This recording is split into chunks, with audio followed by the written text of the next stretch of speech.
मैं निवेदन करूंगा नवजीत शर्मा नबी जी हमारे प्रदेश से वो लगते नहीं है नवजीत जी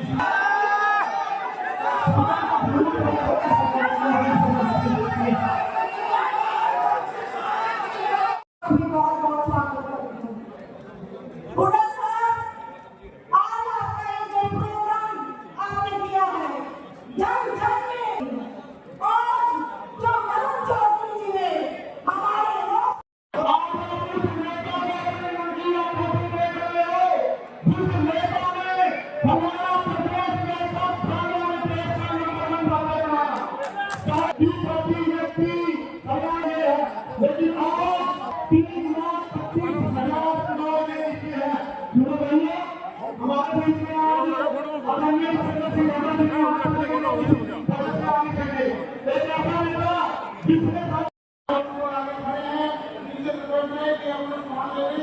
और मंच को आगे से खाली करना है।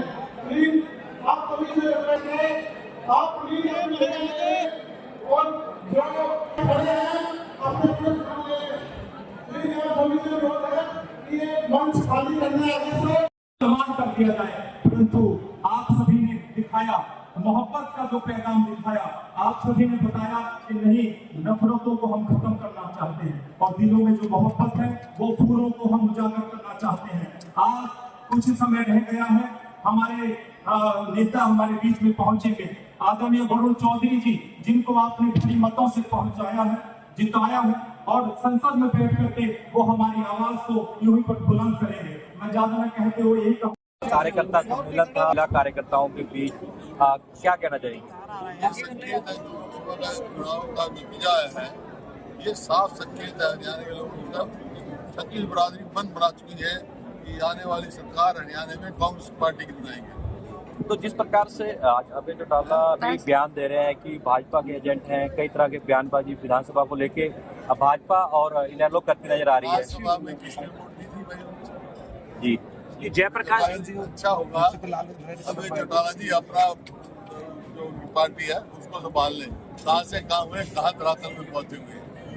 तो जयप्रकाश जी ने एक बयान दिया था महिलाओं के लिए, आज महिलाओं ने प्रदर्शन किया उसको लेके कि आप अपना बयान वापस लें। दिनेश क्या कहेंगे इस बयान को लेकर? अपने स्पष्टीकरण दे चुके, वो दे देंगे। लेकिन जहाँ तक सवाल है विरासत का, चौधरी बंसीलाल है या और कोई बड़े नेता, महात्मा गांधी की विरासत है, पूरा देश विरासत है, पूरा हरियाणा उनकी विरासत है, पूरे हरियाणा। पूर्व मुख्यमंत्री चंद्रमोहन बिश्नोई दिखाई नहीं दे रहे आज स्टेज पे, क्या कहना चाहेंगे?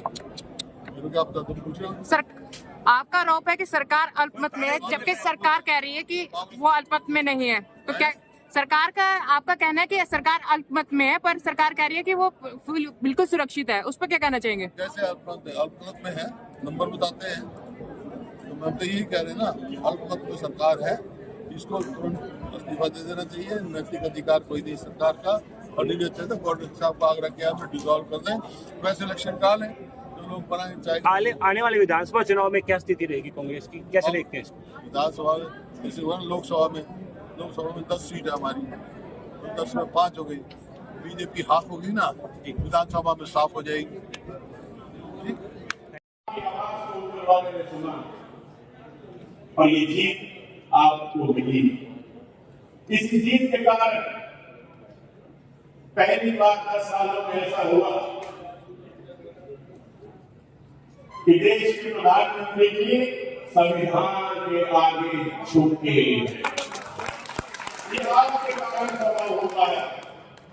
और आपने एक और बहुत बड़ा काम किया कि ये जो तानाशाही देश में चल रही थी, इस पर आपने लगाम लगाने का काम किया है। आपको बहुत बहुत बधाई है। ये सेवा की है आपने देश के लिए, ये सेवा की है। आज आप देखते राज्य सरकार की क्या मुश्किल कि जो 10 सालों से आपको खून के आंसू रुलवा रही थी, कहीं एनडीसी,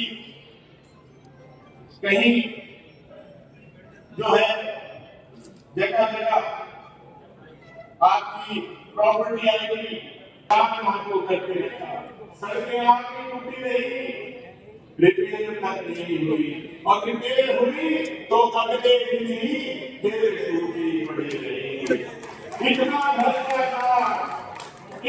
भ्रष्टाचार।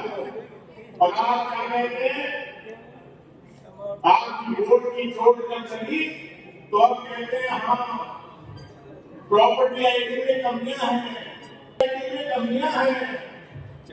ये आपकी वोट की चोट के बाद इन्हें दिखाई देती है। मैं पूछना चाहता हूँ भाई 10 साल से कोई स्टे लगा हुआ था क्या? कोई स्टे लगा हुआ था? क्यों सुनवाई नहीं गई? क्यों सुनवाई नहीं गई किसानों की? क्यों सुनवाई नहीं गई कर्मचारियों की? क्यों सुनवाई नहीं गई गरीबों की? क्यों सुनवाई नहीं गई अनुसूचित जातियों की? क्यों सुनवाई नहीं गई युवाओं की, महिलाओं की? किसने रोक रखा? किसने रोक रखा? और आप सबके सामने है भाजपा के केंद्रीय नेतृत्व ने ही मान रखा है कि भाजपा की सरकार हरियाणा में फेल है, तभी तो चेहरे बदले हैं। नहीं तो क्यों आवश्यकता पड़ी? क्यों चेहरे बदले गए? इसीलिए बदले गए कि वो खुद जानते हैं कि भाजपा की सरकार 0/0 और चेहरा ऐसा बदला जिनको मुख्यमंत्री बनाया लोग कह रहे हैं सीएम वाली दिल्ली लाया गया।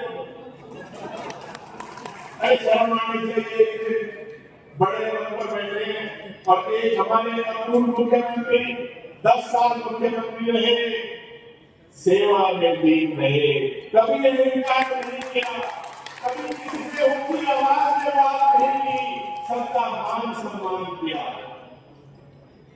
गरीब को सहारा लगाया, किसान को सहारा लगाया, कर्मचारियों को, व्यापारियों को, सबको साथ लेकर चले।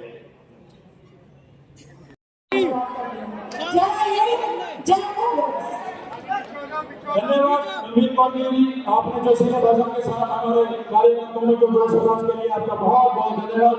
और मैं हमारी पूर्व में मेल रही, डायनेमिक मेल रही हमारी एक्स मेल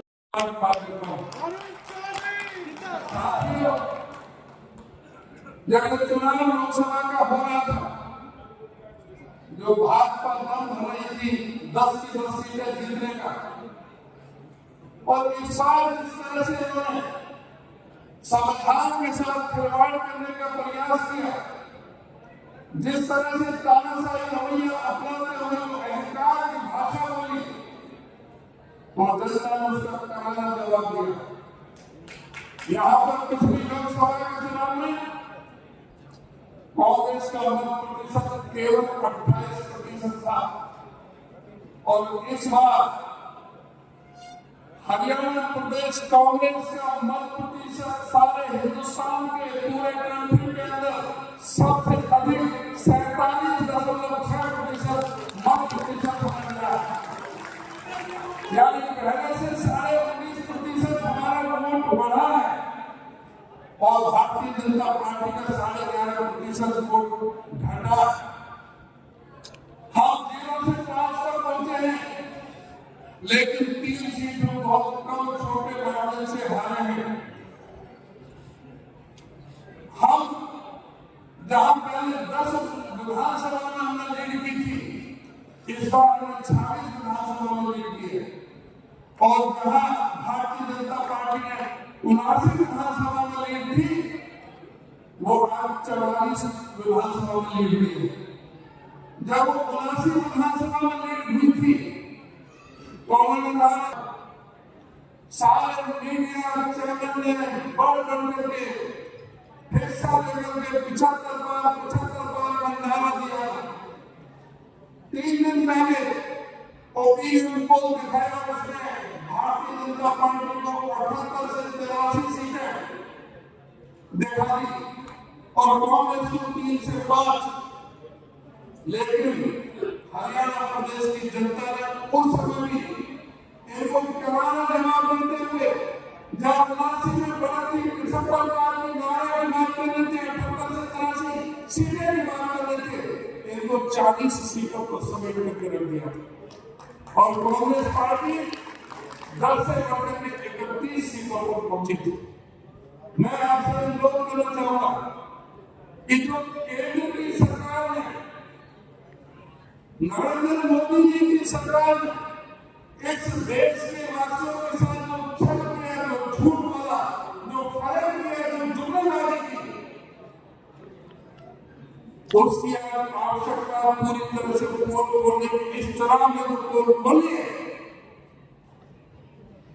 लेकिन कुछ विधानसभाओं में और आवश्यकता है कि पोल खोलने की इनके झूठ के कारण जो कहते थे जब एमएसपी की गारंटी देते हैं, कानूनी गारंटी देंगे, इस किसान को हम एमएसपी के साथ साथ स्वामीनाथन रिपोर्ट लागू करेंगे, 2022 तक आमदनी दोगुनी करेंगे, जिसके सब पर छत नहीं है उसको हम पक्का मकान बना के देंगे, हवाई चप्पल वाले हवाई जहाज में घूमेंगे, देश में बुलेट ट्रेन चला देंगे, गंगा जमुना को हम साफ कर देंगे, 100 स्मार्ट सिटी बना देंगे, 100 दिन के अंदर महंगाई को खत्म कर देंगे, 100 दिन के अंदर से विदेश से काला धन ले आएंगे और सबके हिसाब में 15-15 लाख रुपया देंगे।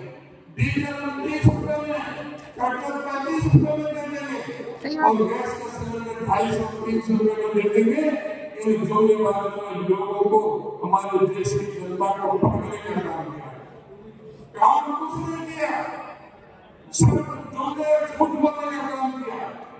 अगर इस देश में किया हमने तो नोटबंदी की, उस नोटबंदी की वजह से जो कहा था आतंकवाद खत्म हो जाएगा, नक्सलवाद खत्म हो जाएगा, काला धन खत्म हो जाएगा और आतंकवाद खत्म हो जाएगा, वो तो खत्म नहीं होना था, लेकिन इस देश के गरीब पीड़ित शोषित व्यक्ति से हमारा वर्ग के रोज कमाने खाने वाले मजदूरों के बेटे बेटियां 165 नोटबंदी में लाइन में लगकर मर गए। महानायक राहुल गांधी जी ने देश को बचाने के लिए न्याय यात्रा शुरू की। उन्होंने ये नहीं देखा कि धूप में, बारिश में, तपती ठंड है, तपती